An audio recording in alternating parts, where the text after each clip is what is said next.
आज़ादी की दूसरी लड़ाई की शुरुआत हो चुकी है। माननीय अरविंद केजरीवाल जी ने आज सबको आह्वान किया, आम आदमी पार्टी के कार्यकर्ताओं को, जितने चाहे आम आदमी पार्टी के नेताओं को, कार्यकर्ताओं को जेल में डाल ले, लेकिन जब तक हम देश के लोगों को पूरी तरीके से आज़ाद ना करा दें। क्योंकि पहले लड़े थे गोरों से, अब लड़ेंगे हम चोरों से। सबसे पहले तो मैं समस्त देशवासियों को शहीद आजम भगत सिंह जी की जयंती पर शुभकामनाएं देता हूं। लेकिन आज हम देख रहे हैं, एक तरफ अंग्रेजों की गुलामी से आज़ादी के लिए शहीद आजम भगत सिंह जी ने सुप्रीम सेक्रीफाइस किया। उन्होंने और उनके साथियों ने मुस्कुराते हुए फांसी के फंदे को चूम लिया। इतनी कम उम्र में इतनी बड़ी कुर्बानी। तो एक तरफ अंग्रेज़ों से आज़ादी दिलाने के लिए हमारे स्वतंत्रता सेनानियों ने अपनी जान की कुर्बानी दी, लेकिन क्या आज हम कह सकते हैं कि वास्तव में भारत आज़ाद है? क्या हम आज कह सकते हैं कि भारत में सभी लोग खुशी हैं? क्या हम ये मान सकते हैं कि सब लोगों को शिक्षा सुविधाएं, स्वास्थ्य सेवाएं सरकारी खर्चे पर मिल पा रही हैं? क्या हम मान सकते हैं कि देश में सभी जाति धर्म के लोग खुशी से रह रहे हैं, किसी के साथ कोई प्रताड़ना नहीं है? शायद नहीं। हम देख रहे हैं कि लगातार आज फिर से ऐसा लगता है जैसे अंग्रेज़ों का शासन वापस लौट आया हो। अमीर और अमीर होते जा रहे हैं, गरीब और गरीब होते जा रहे हैं।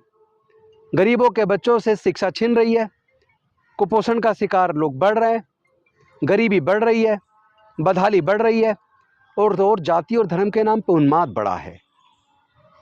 और दूसरी तरफ हम देख रहे हैं कि भारतीय जनता पार्टी की सरकार, केंद्र की सरकार, तमाम जांच एजेंसियों का, चाहे सीबीआई हो, चाहे वो ईडी हो, चाहे वो इनकम टैक्स हो, उनका बेजा इस्तेमाल गलत तरीके से विपक्ष की पार्टियों को कुचलने में लगी हुई है। उनको कुचलने में इस्तेमाल किया जा रहा है जांच एजेंसियों का, जो बेहद शर्मनाक है। हम देख रहे हैं कि अभी पिछले दिनों सत्येंद्र जैन जी को अरेस्ट किया, झूठे केस में गिरफ्तार करके जेल में रखा हुआ है। उसके बाद आप जानते हैं मनीष सिसोदिया जी के यहाँ रेड डाली, कुछ नहीं मिला। उसके बाद अमानतुल्लाह खान को झूठे केस में जेल में डाल दिया। और अब हमारी पार्टी का गुजरात का कम्युनिकेशन देख रहे, जिन्होंने पंजाब में भी चुनाव में कम्युनिकेशन को संभाला, विजय नायर जी को गिरफ्तार कर लिया। दो बार उनके घर पे भी रेड डाल ली, लेकिन कुछ नहीं मिला। मैं पूछना चाहता हूं भारतीय जनता पार्टी की केंद्र की सरकार से कि ये जो जांच एजेंसियां, ये देश की हैं या भारतीय जनता पार्टी की हैं?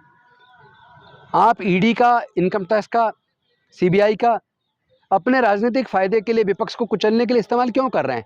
आपको कुछ मिलना नहीं है, क्योंकि देश सच जान चुका है।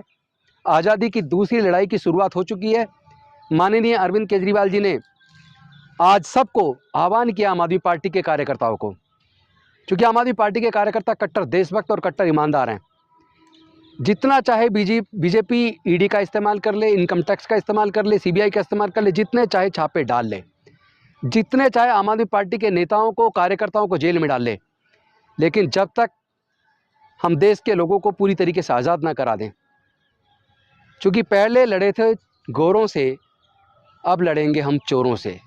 जब तक इन चोरों के हाथ से सत्ता वापस ना छीन ले, जब तक देश के एक एक व्यक्ति के जीवन में खुशहाली का जीवन ना ले आएँ, जब तक गरीब से गरीब के बच्चे को सरकारी खर्चे पे क्वालिटी एजुकेशन सुनिश्चित ना कर दें, जब तक देश के सब लोगों को सरकारी खर्चे पर स्वास्थ्य सेवाएं सुनिश्चित ना कर दें, जब तक भारत से कुपोषण को खत्म ना कर दें, जब तक हर युवा को रोज़गार का अवसर ना दें, जब तक भारत से भुखमरी को पूरी तरह ख़त्म ना कर दें, तब तक आज़ादी की ये दूसरी लड़ाई माननीय अरविंद केजरीवाल जी के नेतृत्व में लड़ी जाएगी। और निश्चित तौर पर आने वाला समय पूरा देश देख रहा है, भारतीय जनता पार्टी से छुटकारा पाएगा। आज हम लोग संकल्प लेते हैं कि हम भारत को भाजपा मुक्त भारत बनाएंगे, और भारत में सत्ता कुछ लोगों के हाथ में रहने की बजाय भारत के लोगों के हाथ में आएगी।